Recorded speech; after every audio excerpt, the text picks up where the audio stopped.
Hello guys, আসসালামু আলাইকুম। আজ আপনাদের জন্য নতুন একটি ভিডিও নিয়ে এসেছি। এটা হলো আমরা বাসায় সবাই মিলে পিকনিক করব। পিকনিকের জন্য আমরা বাজার থেকে পিকনিকের উপকরণগুলো কিনে নিয়ে আসছি। এখন চুলা তৈরি করতেছি। চুলা বানানো প্রায় শেষ, কাছাকাছি চুলা বানানো শেষ হয়ে গেছে। এখন পাতিল বসাবো। দেখলাম পাতিল বসেছে, পাতিলটা চুলার মাপে হয়েছে কিনা বা চুলার মাপে পাতিলটা আছে কিনা। সবাই কাটাকাটি করতেছে।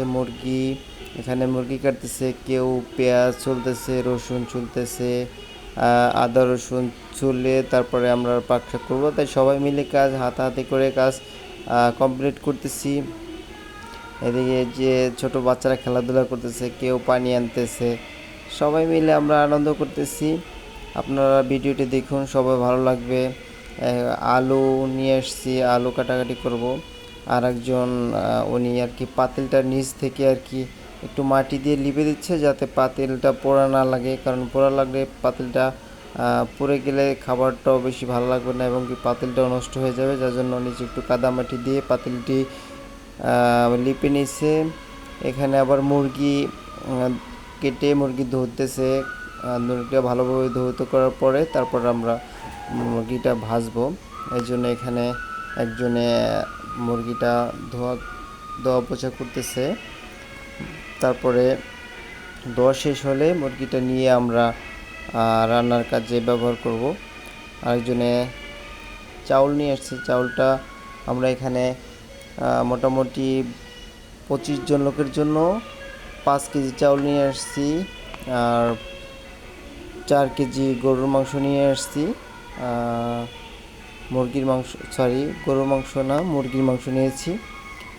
এখানে চাউল নিয়ে এসেছি, চাউলটা ধুইতেছে। চাউল ধোয়া শেষ হলে এখানে চাউলটা ছেঁকতে হবে, কারণ পানি থাকলে ওখানে আমাদের যে বিরিয়ানিটা তৈরি করব এটা ঝরঝরা হবে না। এই জন্য চাউলটা আগে ধুয়ে চাউলটা শুকানোর জন্য একটা স্ট্যান্ডারে রাখা হবে।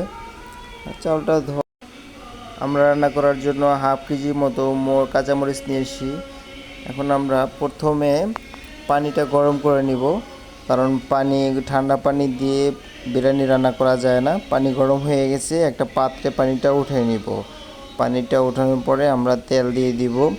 প্রথমে আমরা পানিটা উঠিয়ে তারপরে তেল দিলাম। তেল দিয়ে প্রথমে মুরগিটা ভেজে নেব, কারণ মুরগিটা না ভাজলে মুরগিটা নরম থাকবে। একটু শক্ত শক্ত হলে বিরিয়ানিটা ভালো হয়। তাই প্রথমে আমরা তেল দিয়েছি, তেলের ভিতরে গরম হলে তারপরে আমরা মুরগি দেব। এই জন্য চেক করার জন্য প্রথমে একটু হালকা একটু দিয়েছি, না গরম হয়ে গেছে। পুরো মাংসটাই আমরা তেলের ভিতর ঢেলে দিলাম।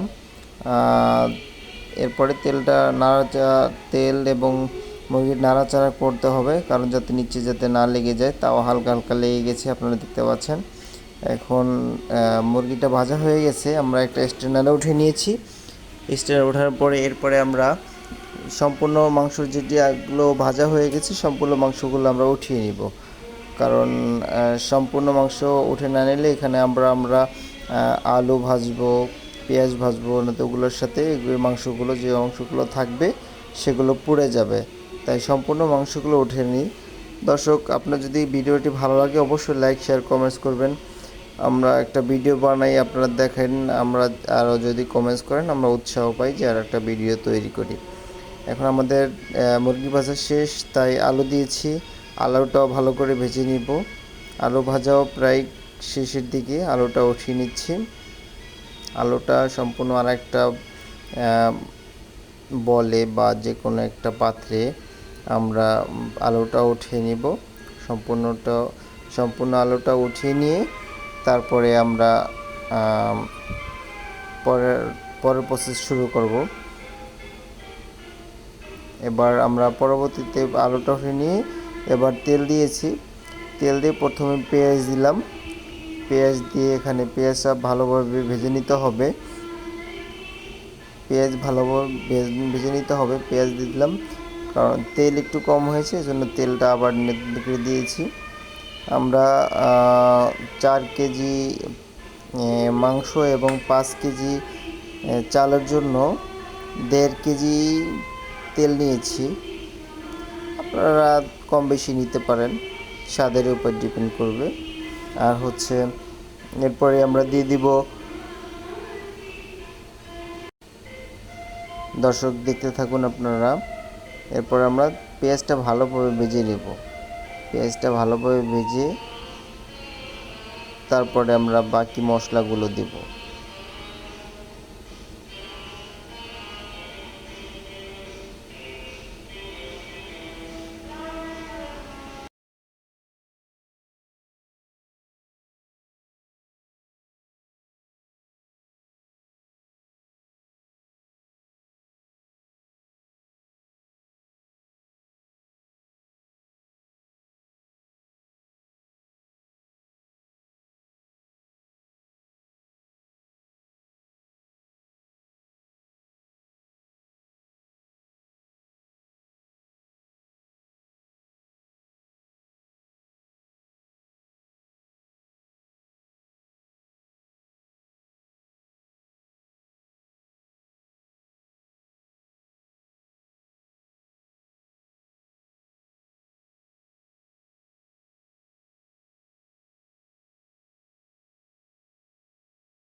এবার মাংসটা হয়ে গেছে, বাকি অংশটা আমরা দিয়ে দেবো। এবার চাউলটা দিয়ে দিলাম। চাউলটা দিয়ে মাংসের সাথে ভালোভাবে নেড়ে মিশিয়ে দিতে হবে। ভালোভাবে মিশিয়ে দিচ্ছি। মিশানোর জন্য আমরা এখানে ভালো একটি কাঠের একটা বইটা ব্যবহার করতেছি, যেটা আর কি পরিষ্কার করে ডেকোরেশন দোকান থেকে আমরা নিয়েছি এটা লাড়ার জন্য। এটা ভালো করে নেড়ে যাতে কোথাও মিস না হয়, এই জন্য সম্পূর্ণ জায়গায় ভালো করে নেড়ে তারপরে আমরা বিরিয়ানিটা তৈরি করছি।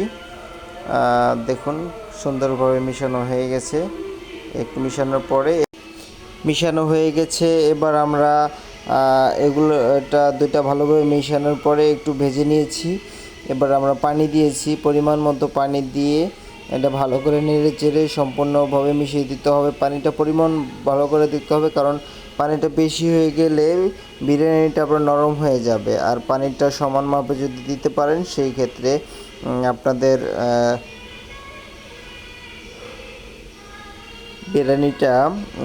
বিরিয়ানিটা অনেক সুন্দর ঝরঝরা হবে। তাই পরিমাণ মতো পানি দিয়ে ভালো করে নেড়ে চেড়ে দিতে হবে। নেড়ে চেড়ে সুন্দর করে যাতে সমানভাবে আর কি মশলাটা চালের সাথে মাংসের সাথে মিশতে পারে, সেজন্য আমরা নাড়াচাড়া দিয়ে এবার আমরা ঢেকে দিয়েছি। ঢেকে দিয়ে দিয়ে তাপ দিয়ে উপরে একটা ঢাকনা দিয়ে আমরা ঢেকে দিয়েছি আমাদের এটা।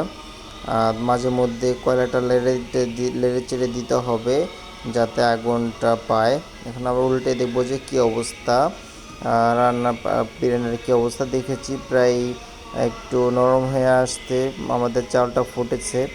দেখতে হবে পানি আছে কি না, সে অনুযায়ী আমাদের আগুনটা দিতে হবে, কারণ আগুনের পরিমাণটা যদি না বুঝতে পারেন সেক্ষেত্রে আমাদের বিরিয়ানিটা পুড়ে যাবে, সেদিকেও খেয়াল রাখতে হবে। বেশিও দেওয়া যাবে না, আবার কম দিলে এটা সেদ্ধ হবে না, সেদিকেও খেয়াল রাখতে হবে। তাই আমরা বারবার নেড়ে চেড়ে দিচ্ছি যাতে কোনো প্রবলেম না হয়, সেদিকে আমরা খেয়াল রাখার জন্য চেষ্টা করছি। আপনারা দেখতে থাকুন আমাদের বিরিয়ানি প্রসেসটা কীভাবে আমরা তৈরি করছি। আপনারাও চাইলে সবাই বাসায় ফ্রাইডেতে, শুক্রবারে, যে কোনো ছুটির দিনে আপনারা নিজে করতে পারেন, কারণ পিকনিক করলে মন মানসিকতা ভালো থাকে, সবার সাথে একটা আন্ডারস্ট্যান্ডিং হয়।